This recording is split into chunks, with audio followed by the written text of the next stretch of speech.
And hopefully everybody will be able to find the chat box if you have questions during today's webinar. But what first thing I wanted to do is just kind of take a look at some of the images you folks have posted. Erica and I have really enjoyed kind of reading your introductions and seeing the images you posted. And so I'm going to bring over the Educator Portal here. And I've kind of looked at things, so my unread posts are no longer marked. But I notice it's been very active, and you've probably noticed when you get on the workshop website, and the same will be true when you finally have a group of students and you're on the activity portal. If you look down at this recent activity box, you'll be able to see all your students and what has happened in your group. When we set up accounts for you and your students, you'll only see the activity of the students in your group, not of students of all the other educators who are also using the same kind of learning environment. But the nice thing about this is you can see what's been going on since the last time you logged on, and you can link directly to any of these changes or posts. But let's just go. I wanted to comment on some of the images you posted, because they show some features and some issues that often happen with micro-observatory telescope images. So, Carolyn, I loved your contrast of the moon. It's kind of nice to show the original and then how you with a particular color palette,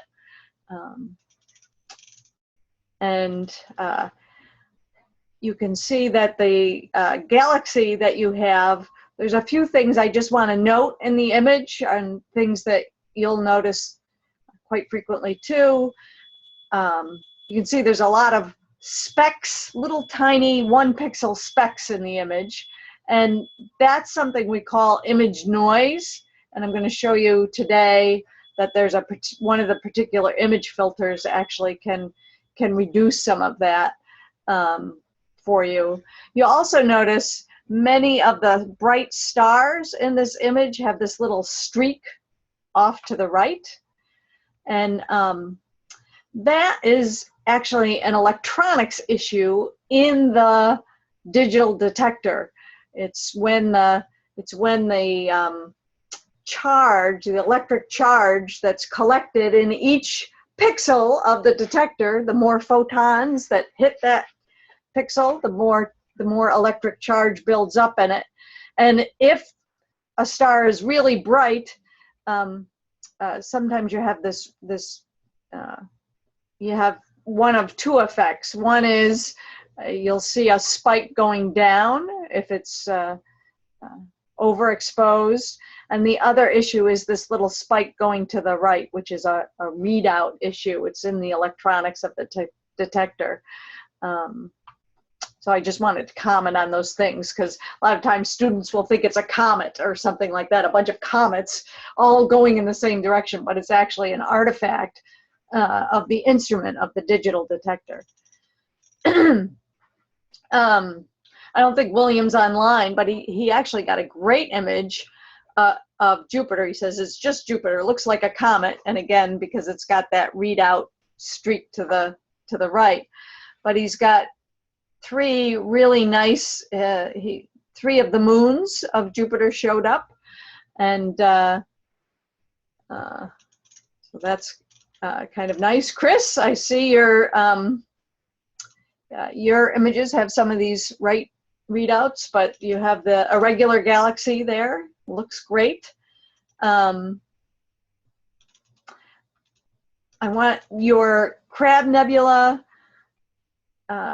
image. These little circles, I just wanted to note, you can kind of see them all over the place. Those are actually dust rings. There's some internal reflections on the detector from dust that's on the clear filter, or the, depending on if this was a color filter, some of the filters have a little bit of dust and it's not quite in focus, so you end up getting those dust rings. That's what all those little donuts in the sky are. You didn't know which of these is Cygnus X1. I'll let you know now. It's these two stars that are one above the other. The one on top, the slightly littler one, is if you were to look at this same field of view with the Chandra X-ray telescope, there'd be a giant blob of X-rays coming from that spot, and the entire rest of the field of view would be dark. And that star is actually orbiting around its companion that's a black hole. So anyway, that's it. And your Andromeda, you noted something happened with the blue, and we're gonna do an RGB image today. There's a great edge-on galaxy. It's kind of nice sometimes to have students do a galaxy collection, because then they can really see that these objects, giant objects in the sky, are disks that are viewed from different angles. And Anne got a great image with some sunspots in it. And we had someone else try an RGB with some trouble aligning them, and we're going to show how to do that today. Matthew, here's your NGC 891. Very nice. I'm just kind of going down through. So this must be a recent moon, right? This is about its phase, right? Yeah, posted today, so must be last night's moon. And Robert, I love that somehow you were thinking about cantaloupes, because this does look exactly like a cratered cantaloupe. So you guys have done a great job. I really love the images. I love that you're writing a little more about them than I did, certainly. Our task today, though, is going to be to look at some of the more advanced image processing steps that you can do with microobservatory images. And to do that, we're going to go to JS9, and we're going to do a little, some red, green, blue. So I'm going to pull this out for a minute here. I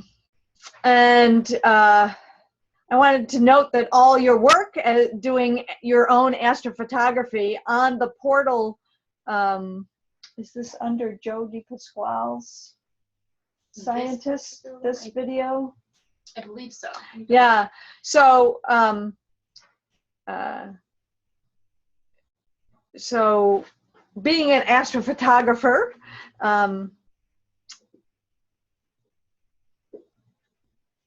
is both a profession and an avocation. Can be a hobby, but we have a professional astrophotographer who science imager here at the Smithsonian, and there's a nice movie about how he processes his images.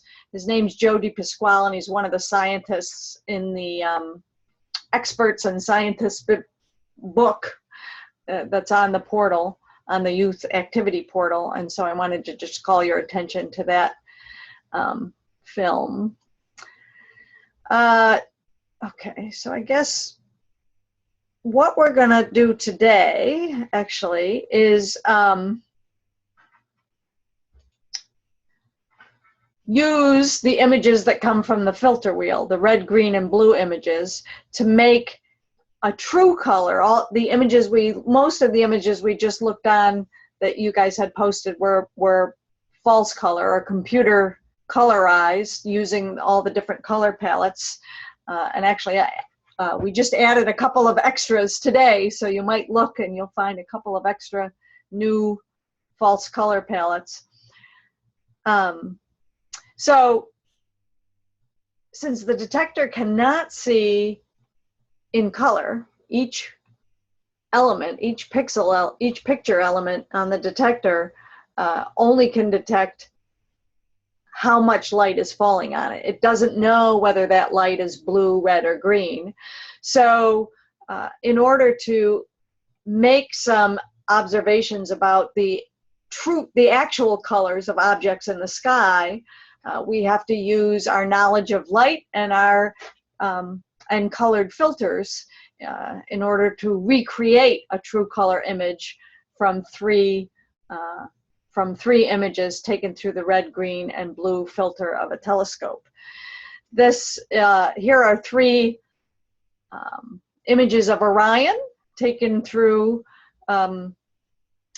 the red, green, and blue filters, and you notice the raw image, it comes back, it's black and white, it's not in color. But you might also notice that this image here seems not to have as much detail around the outer edges of the nebula as this one here. And in fact, the one on the right was taken through the red filter. And the Orion Nebula happens to be emitting a lot more red than blue. So that image, the one on the right, is through the red filter. And so what we're going to learn how to do today is to take those three images, combine them, and make a image of Orion that actually conveys the colors that are shining from the nebula. But before we do that, I want to do an activity with you, which is also one of the activities in the curriculum on the Educator Portal. So you actually, if you don't have to mute your video camera here if you don't want to, but I'm going to, what I'm going to do is stop sharing the screen. And what I want you to do is find my video, click on it, and you'll see an option to pin the video. And so you want to do that so that you see the view of my office and Erica behind me in the big window in your Zoom screen, okay? Because what we're going to do a few experiments and some predictions using colored filters here. These can be purchased at theater stores. Like if you have a local theater, these are common gels put over the lights for plays in the theater. And a lot of times a theater store will give an educator a single sheet without charging you for it. But the sourcing of these is also available. I think one of the activity write-ups has the source of those gels right in it. Okay, so the way we're going to do this is over my webcam, I actually have a little wheel with red, green, and blue filters. So I'm going to use those filters between the light that is coming from my office through the webcam to you on the other end of the webcam. And so we're going to try a little experiment here. I have on this board, I have 5 stars. You notice they are not star-shaped since stars are actually round. And they're numbered 1, 2, 3, 4, 5. I'm going to put a red filter between these little stars, pieces of construction paper, and the webcam. So I'm going to start with a red filter. And so what I want you to do is to type in the chat box, make a prediction, and if you don't want to make the prediction publicly, you can type to me privately. But I do want everybody to make a prediction. When I put the red filter between the stars and the web camera, what's going to happen to the color of these 5 circles? So if the red filter goes on, will number 5 disappear? Will they all look red? Will some look different colors? So that's what I want you to do. So type up prediction, what you think. We're going to put a red filter in front of the camera and see what happens to these 5 different colored circles. Any predictions? I'm not seeing any yet, and I'm going to wait here. So, okay. So, great. We have a bunch of predictions. We have predictions that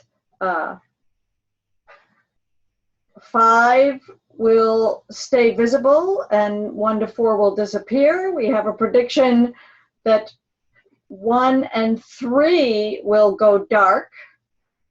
5 will look red, 4 orange. We have a prediction that that it might be a blend of colors, so that when you add a red filter to the person didn't say this, but maybe you blend red with yellow and maybe 4 would become orange or something like that. And then we have a question mark. Okay, so we've got lots of different predictions. And so now we'll do the operation here. All right. Well, there's the red filter. And there are the stars. Okay, so so we're seeing 2, 4, and 5 pretty brightly. Remember, 5 was the red circle, and 1 was the green, which did in fact go dark. Now, to explain what's going on, you have to think about what it is the red filter's doing. It's all, as Chris has written publicly in the chat box, or Carolyn has written, that the red filter lets through the red light. So any of these circles that is reflecting red light from my white lights in the room to the webcam, that red light is going to go through the filter, whereas anything that's not reflecting red light, so green light, doesn't go through the red filter. The red filter only lets the red light through. So the green circle and the blue circle appear dark because there's no red light coming from them. So now that we understand how the red filter works, it only lets through the red light. I'm going to put a green filter. Actually, let's go back to the clear. So now I'm going to put a green filter between my stars, my colored circles, and the webcam. So now, what's your prediction? Oh, why does the red gel look red then? Wouldn't it reflect? Remember, the red, it looks red because that is the wavelength of light it's letting through, right? So only red light is getting to your eye. That's my shirt, well, actually Erica's shirt looks red because it's reflecting, the molecules in the fabric are scattering and reflecting red light from the white light in the room. My shirt is scattering green light and reflecting green light back to you. But notice when I put the red over the camera here, my shirt looks dark because there's no red light getting through the filter, and Erica's shirt looks light because the light from the shirt is getting through the red filter. Right? Does that help? Okay. All right, so now the prediction. We're going to put a green filter between our stars and you. Any predictions about what will happen to any of the number circles? Oh.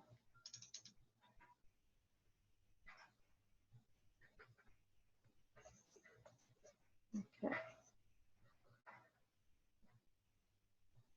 So, Chris, thank you for making a prediction.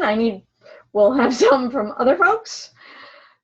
So now we think that 1 and 2, right? The white is also reflecting all the colors, including green. So 1 and 2 will be, will show what the green light will come through the filter. The rest will be dark. Victoria thinks 4 might show dimly, however. Okay. 1 and 2 will show. 3 goes dark. All right, let's try this. Oh, green filters. I don't have enough hands for this. All right, here is the green filter. Now, Erica's shirt that was bright through the red filter is now looking dark. All right, so 5 goes completely dark. Now, here's where you see these aren't perfect filters. And the green filter actually lets in a little bit of blue light, but it doesn't let through red light. So the red definitely goes dark. Erica's shirt looks dark. The red circle looks dark, but you can still kind of see the blue circle. And both the yellow and the white do reflect some green light, so you see green, so you see light reflected from all of these objects, right? Now, finally, we're going to do the blue filter, and the blue filter, I actually have 2 layers of blue filter, so it cuts down, it gets very dim. We're not going to see much here. But let's check out the blue, and hopefully you're predicting in your mind that the blue does show up, and the white, because blue light is coming from both those, but the green, yellow, and red circles are not reflecting blue light towards the camera, and so there's nothing to get through the filter. All right. Great job with the predictions. Now we're going to see how well you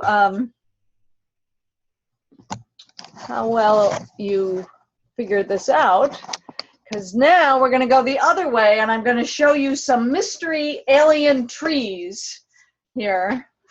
Okay, I have 4 trees, and we're going to try and figure out what color the 4 trees are based on how they appear through the different filter. So right now I have a red filter, and you can see trees 1, 2, 3, and 4, which one's bright and which ones are dim. Okay, I'm going to put a green filter. If anyone has predictions, you can type them in the chat box as to what color each tree is. So tree number 1, 2, 3, 4. Although maybe you want to wait until I show the green filter, if you're wondering. Okay, Chris has gone on a limb. He's making a prediction ahead of time. Here, let me put the green filter. All right. So let's see, Chris thinks that number 4 is green, 2 is blue, 1 is red, 3 is white. Oh, and he thinks that this is confirming his prediction. I see him nodding here. Oh, and Victoria now agrees too. Excellent. I feel like LL with my peering over the fence here. Okay, so if you think you've got all 4 right, let me put the blue filter. Make triply sure. We have, all right. So we think 4 is green, 3 is white, 2 is blue, 1 is red. We're now ready for the big reveal. Excellent job, great job. So you can see how just with a little bit of experimenting with filters, you start to really understand how filters are separating light, that they only let the light through that is the same color as the filter. All right, excellent job. Now, oh, you might have noticed actually that the blocks next to Erica's head here also display as we turn the filters through. So the red tower kind of disappears because it's the white background is reflecting red light, the red tower is reflecting red light, and they both look the same color when I put the red filter. So you kind of can't see it. If I do green, that center green tower appears the lightest, but you can see here now how the filter is a little weird. It's not a perfect filter. So you kind of see the colors, and here's the blue filter, which is impressive. So the blue, there is still a blue tower there, but it kind of disappears with the filter. All right, great. Now, so the activity in the useful resources is called, please help, I can't, requested. Okay, yes, all right. I know exact, I have, we're going to go back to JS9 and we're going to do some 3-color, and I have a request for helping find the image out of the raw data, and we'll see some techniques for doing that. So, all right, I'm going to share my screen again. And bring in the, whoops, there we go. So here we are in the portal again, and I'm going to go back to the activity portal and bring up the images I have. And you see from last night I took a whole bunch of red, green, and blue images. So I think I'm going to try with the Trifid Nebula because it happens to be one of my favorites. So I'm going to try and do an RGB with that. So we use the images in JS9. And I'm going to show you a technique that I use all the time to really enhance dim nebula, like the Crab Nebula or the Trifid Nebula, and try to explain a little how it works. So in my list, I have, let's see, I'm going to try that Trifid. Where is it? There it is at the bottom of my list. So I'm going to start with the red. Okay, and you can see you don't see anything in there. So here's the quickest way to make a dim nebula pop from your image. Your first step is to go from scaling the pixel values linearly to using a log scale. Okay, so I'm going to do that. So log scale enhances the dimmest pixel values in the image much more than it enhances the bright stars. But you notice it also enhances the background sky, the part that's supposed to be dark, because it enhances the dimmest values. So the second step to make a nebula pop, first step is to choose the log scale. Second step is to move your cursor in the background sky between the stars and note the pixel value. Can anyone see what it is and type it in the chat box here? Let's see if people somewhere, I don't know where my chat box is. Let's see as I type in the, so you should see it here where it says pixel value, 360-ish.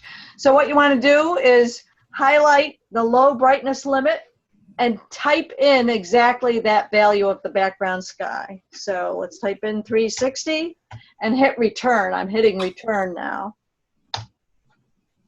Okay, there's the nebula.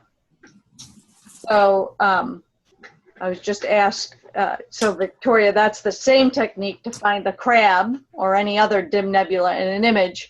The next thing to do is to bring that high brightness down, right? And that will, so this part of the nebula is really brightness value is only around 400.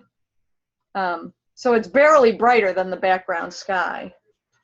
Again, I can play just a little bit with this low brightness limit to make it more contrast. I'm clicking, so 360, 1, 2, 3, 4, 5, 365, 6, 7. So now I've got a really nice Trifid nebula in red. Okay. This was the one through the red filter, so I want to tell the software this is the one through the red filter, so I'll color it red. All right.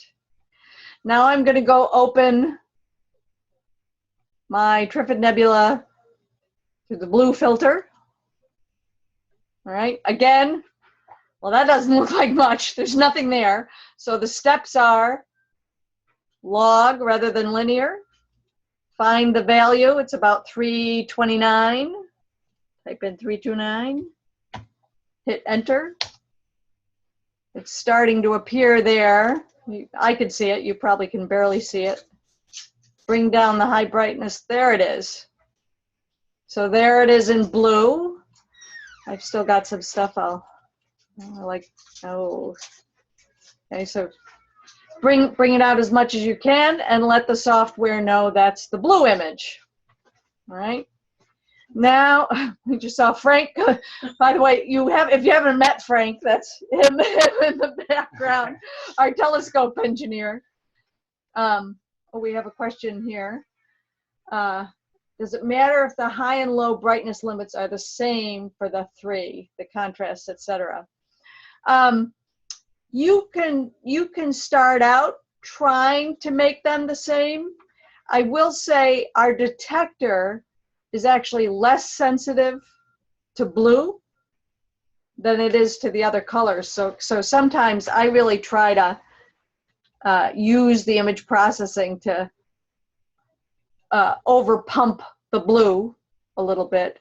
But you can experiment with this and see how it comes out. This is one of the reasons why some astronomers actually don't like the name true color, because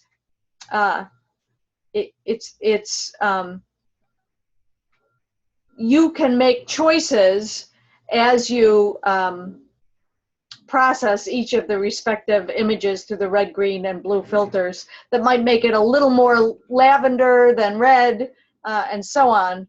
But you'll see how that works in a second. All right, so I've done red and blue. Let's now get that green. All right, there's the green. log. The background is at 353. 353, enter. Bring down the high brightness limit. All right, and there's the green. I'm going to make this up there a little bit more. And again, one of the things I've tried to do is make you see that the background sky is very sensitively dependent on this low brightness limit. If I, can get very dark, or you can start to see a lot of it here. I try to get all three images so that the background is kind of equally black, and that will help your image. So this was the green filter. This was the image taken on the telescope through the green filter. I'm going to tell the software it's green. And so now as I go through my opened images, you can see I have a red, a blue, and a green image. In order to add the three images together, the software has a setting called RGB mode. So when I click on RGB mode, instead of those three images hiding each other, it's gonna add all three of them together. So let me click on that. And there it is. So I have a little bit of a problem here because you notice they aren't aligned. The red is a little below and to the left of the green here. So I'm gonna I need to shift that green image. And somebody asked earlier about Robin. Oh, I didn't even know you were out there, Robin. Welcome. The benefit, the reason you color, actually you could be asking a couple different things. Let me this Trifid Nebula, and I guess I want to finish doing the three color thing so you can see one of the reasons it's my favorite nebula is that the actual object in the sky, I love the colors. It's like this pastel pink and blue. And so this is the way you find out the true color, the actual colors of the object in the sky.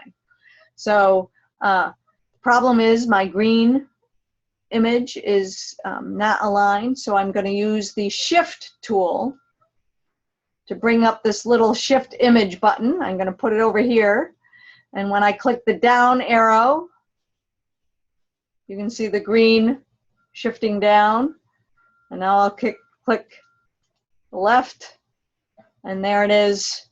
Now all the stars are aligned. The blue and red were already pretty well aligned, and you can see that this nebula, in fact, I'm going to zoom it once here and use the pan to get it in the middle of the image. Notice that the panner is only working on the active image, which is the green, but it'll work on all three. There we go. So, Robin, the benefit to doing this three-color process is that you find out the actual color of the object in space. The Trifid Nebula, the bottom of it is actually pink because this hot cluster of stars, this big blob right in the middle, is emitting ultraviolet light, and it's making all the hydrogen in this cloud fluoresce, just like a neon light. Neon glows orange, but hydrogen glows pink. Whereas this gas and dust up here, this star isn't hot enough to make the hydrogen fluoresce. And so this gas and dust ends up being blue for the same reason the sky is blue. The red sunlight comes through, the white, all the colors of the sun come through the Earth's atmosphere, but the Earth's atmosphere scatters blue light more than red light, and so the blue light is scattered all around, and so this dust and gas here actually has this nice blue color. Now, a couple other things you notice from this image. This star right here is really a very dim orange star, and this star right here. Whereas the star, you can really tell the star in the center of the nebula is much more blue than some of these other dim stars. Yeah, great, yes. So this is the thing, there are real colors in space. Our eyes aren't big enough to detect enough light, but those amazing images from Hubble Space Telescope are created in this very same way. The Hubble Space Telescope can't see in color, but it has filters, just like Micro-Observatory. And those colors are actually glowing in space, and that's the really neat thing. And actually, one of our other educators posted a great podcast about that today. Yeah, oh, so that's posted? Yeah. Yeah. So on the portal, there's now a podcast from Zsolt Levay, who is the science imager for the Hubble Space Telescope. And he does is that the one? Yes. And so he has a podcast about colors in space. And so you can read more about that. All right, so I've got my 3-color Trifid Nebula here. A couple of additional aspects. If I go back to my red image, which I think is this one, and I want to pump the red a little bit. I'm going to bring that high brightness down. Oh, there we go. So now, so this is where your aesthetics come into play. You'll notice that it reset the zoom. I'm going to go back and try and get that in the center here. All right. So I really like this, but I have 2 more steps I can take for advanced image processing to make it look really nice for the press release. Mary Dussault gets great image of the Trifid Nebula, right? The press release. And that's 2 image filters. So if I go to Tools, these image filters, I notice in the forum, some of you experimented with some of them.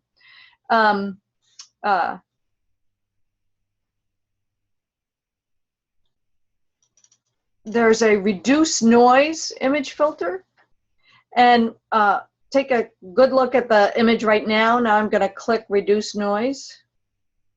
Okay, and you see that got rid of a lot of the specks and the background noise that was in the image. So I like to do that. And then one final step is to sharpen my image a little bit. So I reduce the noise, then sharpen, and that's the Trifid Nebula I want to publish on the portal. So I can again label my image.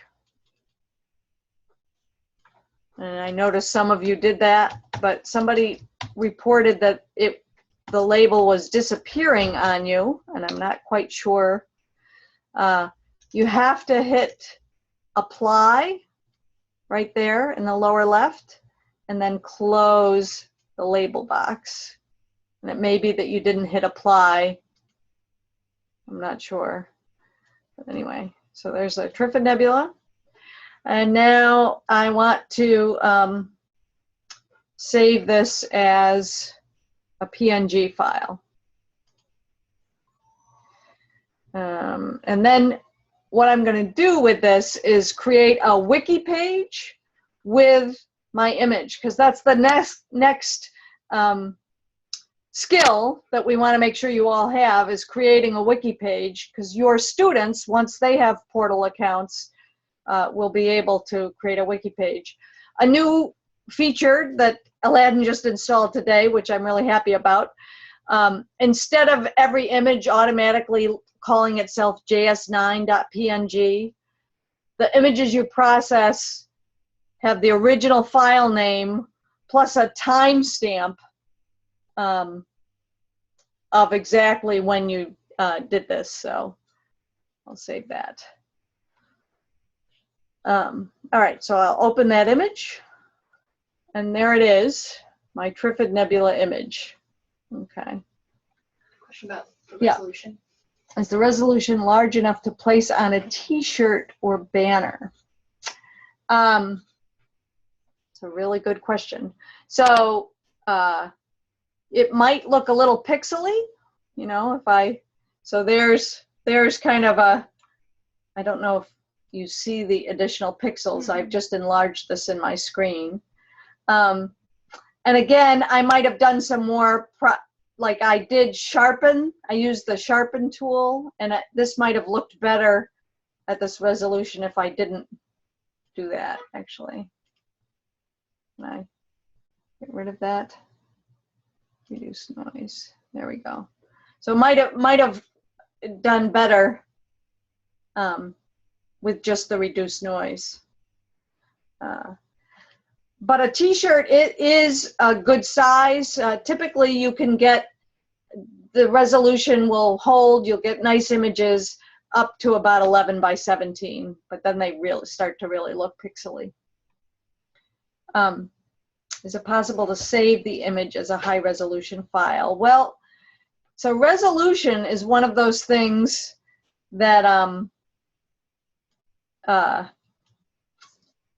I don't know, a lot of CSI shows make us think that you can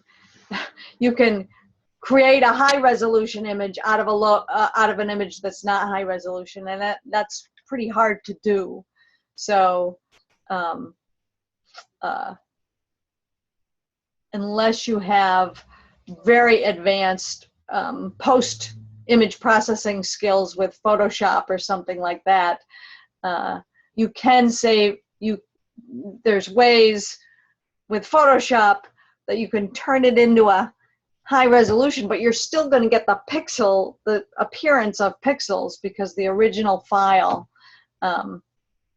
just doesn't have that much resolution. Remember, it was only 650 by 500 pixels. But I'll show you later in the webinar. I'm going to show you some examples of how different student groups printed out their images and made nice exhibits out of them. Okay, so I want to post this on a wiki, and so I'm going to go back to the main page here. And go back to the Educator Portal, because this is your next assignment.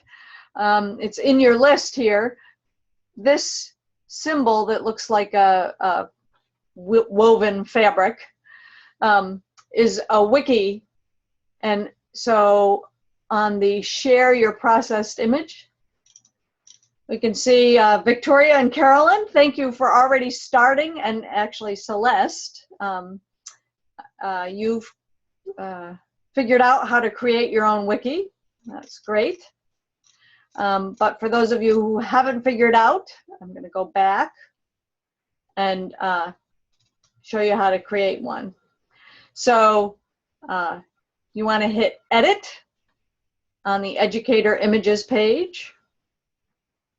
Okay, and I'm actually gonna, if I hit a return here, will I get Celeste's images on the, so you get an editing box. I'm gonna hit a return there, and I'm gonna hit a return after Carolyn's. To make a link, you do left bracket, left bracket. This is in Wiki, so it automatically makes a link without knowing HTML. And this is Mary's images from webinars. Whoops. Right bracket, right bracket.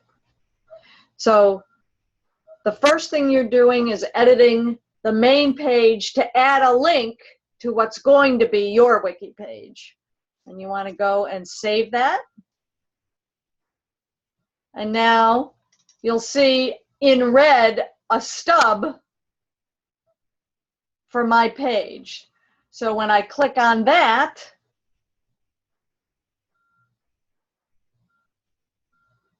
you want to click on create that page. So this links a page that you can add your image to. I want to note that Erica, there is a video tutorial for how to do this, so you don't have to watch this whole webinar if the only thing you're trying to do is create a wiki page. So create page.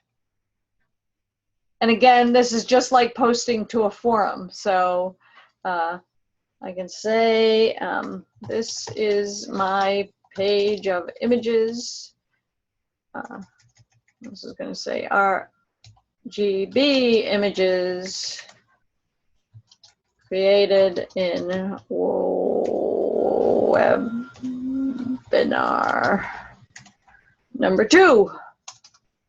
First, here is my image of the Trifid Nebula. This is one of my favorites because of how it illustrates how different colors are created in space. Okay, now I'm going to post my image. Again, the same way we did on the forum. I choose a file. It was on my desktop. No, it was in downloads. Never mind. There it is, Trifid Nebula, PNG. Upload that. RGB image of Trifid Nebula. Insert. Right. So there's my image, and I think I don't want to make this smaller because I kind of like it, but I might want to make this bold and big, and do the same with this, bold, italics, and bigger. All right, so there's the start of my wiki page. I save. And so kids can make kids can make your own web page using your own images. And you might want to note that you can go in and edit as many times Oh, as you right. want. So you can go in and edit the page. So I could edit it again if I click edit. I get back to my page, and I can add a new image. So just by hitting return, I could add a new image, or I could add text next to my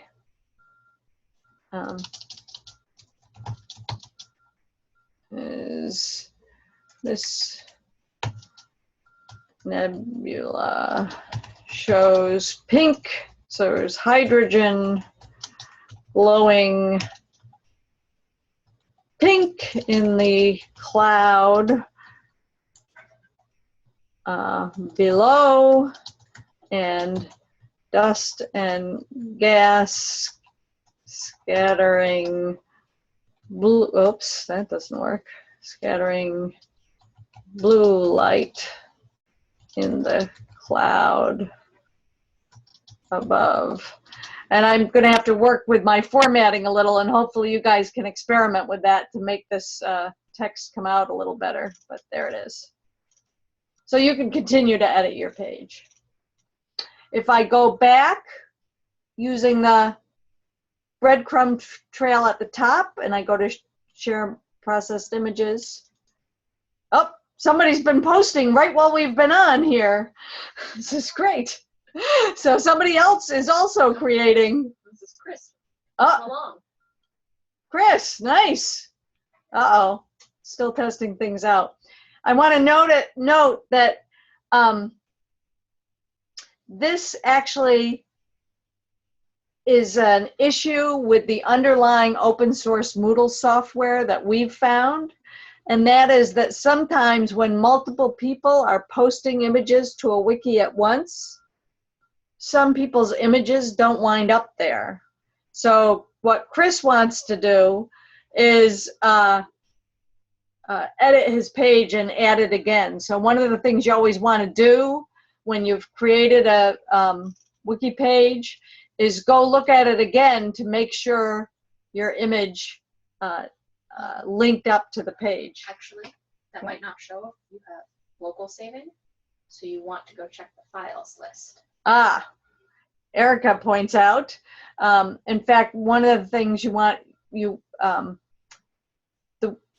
sometimes on your own server, on your own computer, that image will be cached and you'll see it. So the way you know whether the rest of the world can see it is to look at this Files tab. So if I look at Files, I see that I want to look for my Trifid Nebula. Here it is, that had that name and timestamp. And our new way of saving images is going to be easier to look for your own image here. But if I look at Chris's image, Andromeda RGB with blue messed up a little. So I want to look for that file. Andromeda RGB. See, I don't see it. So Andromeda RGB didn't get plopped in the wiki file system. So Chris will need to edit his page again. Carolyn got all three of her images in there. And if we go back, we can see Celeste has her images in there. But this strange little thing happened. Oh, nice. All right, Chris's image is in there. Nice. I love that. Great job.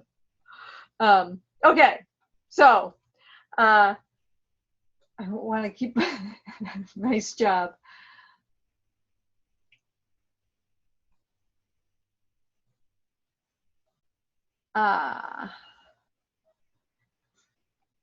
Okay, there was there's a question from the floor about a space-based platform and how its imagery would be compared to ground-based. And that's actually, we already know how much better a space-based platform will do, because the Hubble Space Telescope, and yes, the JWST Space Telescope to follow it, has much higher resolution images than any ground-based telescope, because the atmosphere distorts the light that's coming into your detector.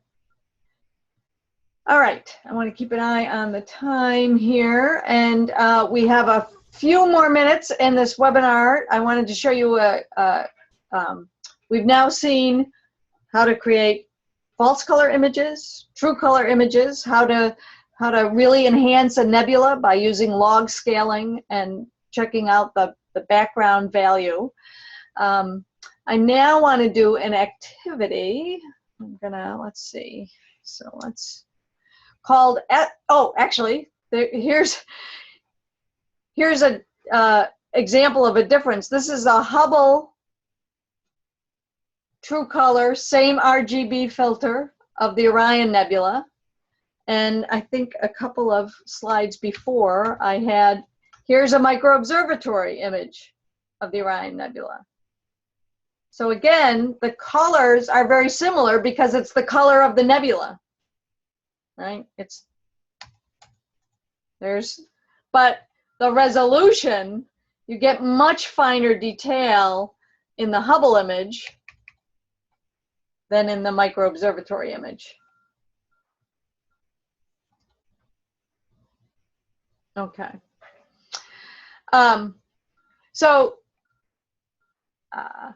The activity I want to do with you right now is we call it an astro-creative activity. And it's a way to improve students' ability to make observations of their images, as opposed to just identifying, oh, this is the moon, or this is a nebula. It's a way to use language to help improve observation. And so this is what we're going to do together. The activity is called Astropoetry, and it is in the curriculum folder on the Educator Portal. And we're going to try to do it together now in the next 5 minutes. So the way we do this is we're going to use the chat box. And if I had students, I'd have them all with Post-its. And groups of students would choose an image to write their astro poem about.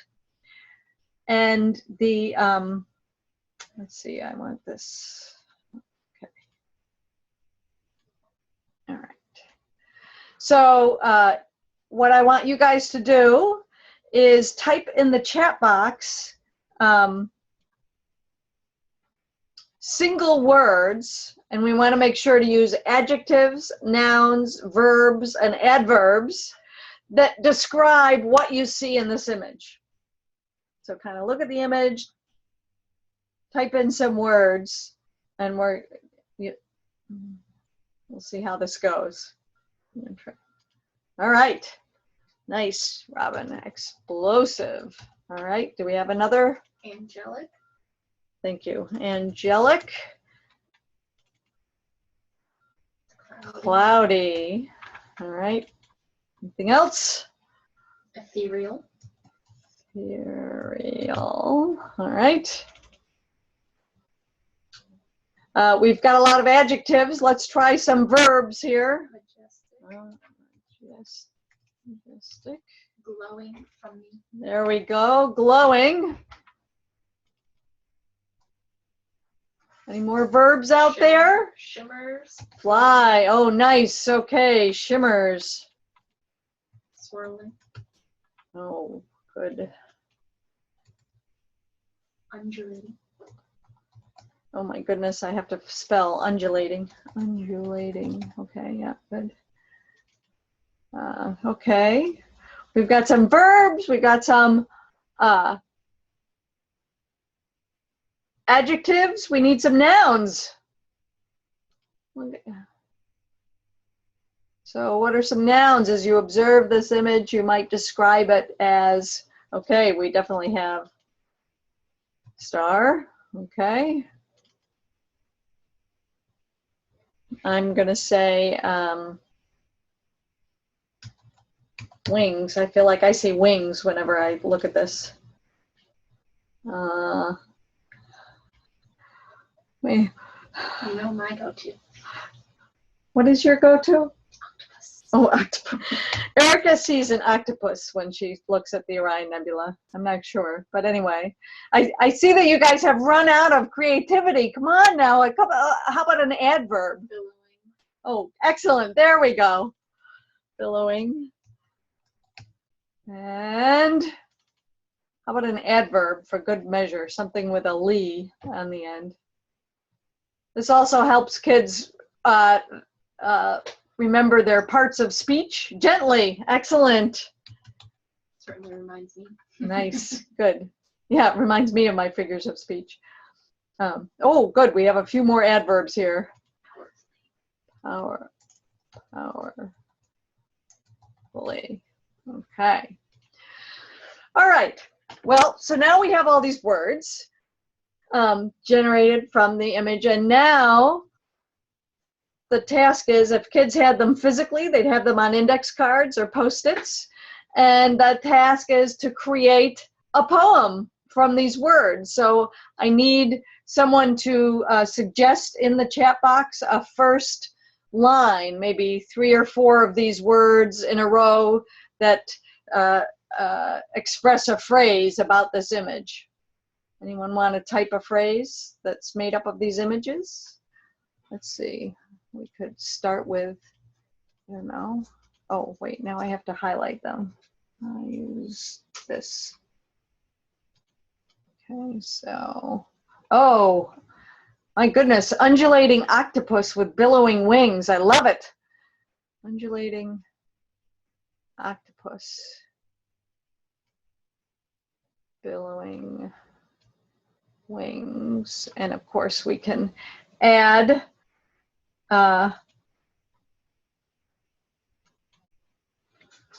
with, all right. There we go. Next line.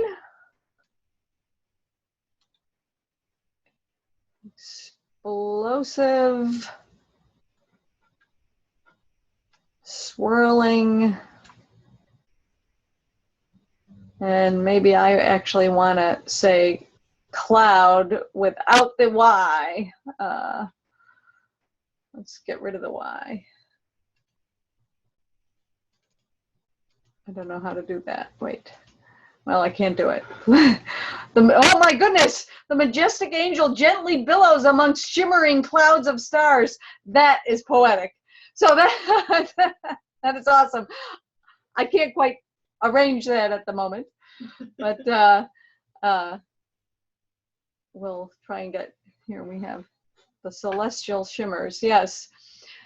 So you can see how you would quickly get to be very expressive using words that were inspired by the image. And so sometimes this is a nice way to have kids caption their images or to create captions for a display or for a poster or something like that about their images. It's an activity I used to work in the Museum of Science here before I came to the observatory, and it was an activity we always used with objects on the museum floor. Kids would we'd create poems about them. So it's an activity you can use in lots of different contexts. All right. I'm going to stop annotating here. Oh, I have to delete my annotations or else we're going to see them on every slide. Okay.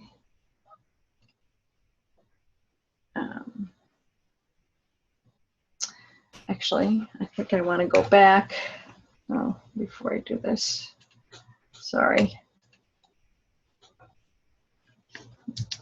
At least do a screenshot so I have a record of your work here, everyone. All right. And now we'll clear that. All right. Okay. So I wanted to show some examples of student capstones. Here are kids making 3-dimensional sculptures, trying to imagine what the object that's pictured in 2D looks like in 3D. And so these kids are creating a ring nebula, and these kids, there's their crab nebula. Here's an example of kids writing to go with their images, and a poster for a family day that was held, and that was the capstone project for this group. Here's a kind of more, some of you asked about higher resolution and printing out. Here's a library display that a group of students made where they printed out the images, gave them nice frames, and put little labels on them. Here's another exhibit students did, and here they showed the before and after of images that were processed. They made a whole wall display showing before and after of multiple images. Here's some examples from a partner that kids did several things. One is the kids themselves showed walk-in new kids and how to use the software and how to use the telescopes. They also, I think the first webinar I showed examples of students using animation and movie making movies out of their images. And many groups have held events where the youth facilitate some of the hands-on activities in addition to helping showing people their own images. So all of those are potential capstone projects for the Youth Astronet program. Are there any questions at this point? Let's see.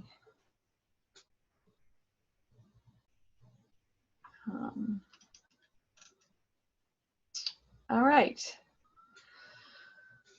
Well, your next mission is to try creating 3-color images, continue using the software and asking questions on the online forums.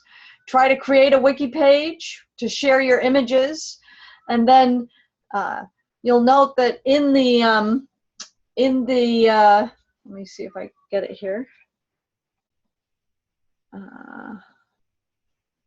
In the Educator Portal, you have a wiki for your capstone project. So just as a Youth Astronet implementation includes some sort of capstone for the youth, the capstone for this online training is for you to create a wiki page describing your thoughts and responding to these prompts from Erica about how you might use some of the activities in the curriculum folder, what you've learned, what you think your youth capstone projects might be, and including any of the activities that you've actually done. In the third webinar next week, we'll show a couple of the hands-on activities that are in the curriculum. There's one called From Pixels to Pictures that really highlights how the digital detector of the telescope works. We also have design engineering challenges using little bits electronics pieces that we actually have the ability to lend you a classroom set of little bits electronic pieces, because they're kind of expensive, to pursue these design engineering challenges during your own implementation. And we'll show those at the next webinar, and we'll also continue to answer questions. So that is your next step for today. I'm going to stop the recording.